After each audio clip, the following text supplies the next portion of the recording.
Fox 4 has obtained body cam footage that shows how a Ferris police officer risked his own life in the moments after a wrong-way crash that killed 4 people.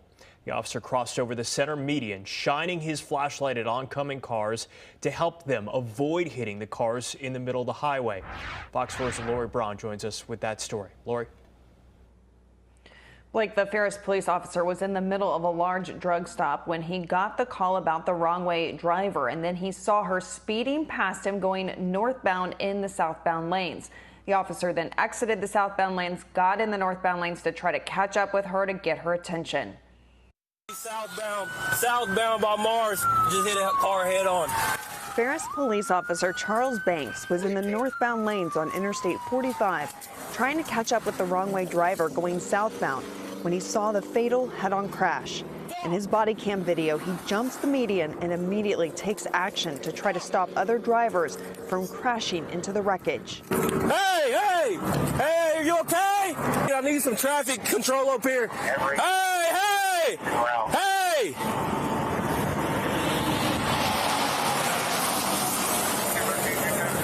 He's not moving. I got one breathing in the other car. I can't get him out. As Officer Banks was a model officer in this situation. He put his own life at risk immediately after the incident. He did everything he could to protect those that had been in the accident, as well as protect those who were still on the road. Hey! So you can hear the tires screeching of other vehicles. You can hear in his voice the concern that he has. He was almost struck by vehicles as he was trying to stop those from again having another accident with.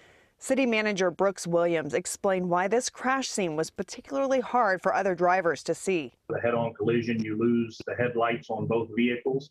Our officers on the opposite side of the freeway, so naturally people are driving and not thinking it's on their side. So it was very difficult. Officer Banks had a flashlight, and that's really what he was using to try to stop vehicles from colliding with those that had already been in the accident. The wrong-way driver, 33-year-old Francesca Fuentes, crashed into 28-year-old Michael Coyne, a coach and teacher for Palestine Junior High. He was with 2 students headed from Dallas back to Palestine after he was gifted tickets to the Mavericks Game 3. The 2 teens survived. Fuentes had a 2-year-old and 1-year-old in her car. Both appeared to be unrestrained and died in the crash. It was 5 minutes from the time Ellis County Dispatch notified Ferris police to the time of the crash, with Officer Banks calling for assistance during those precious few minutes. And though he could not prevent the crash, Officer Banks did not hesitate to put himself in harm's way. This is a prime example of what officers do on a daily basis, put their lives on the line in an attempt to save others. There is a community-led vigil tonight at Palestine High School at 7:30 p.m. Coach Coyne's visitation is at First Baptist Church Palestine tomorrow from 5 to 7 p.m. and his service is also there Saturday at 10 a.m. Blake.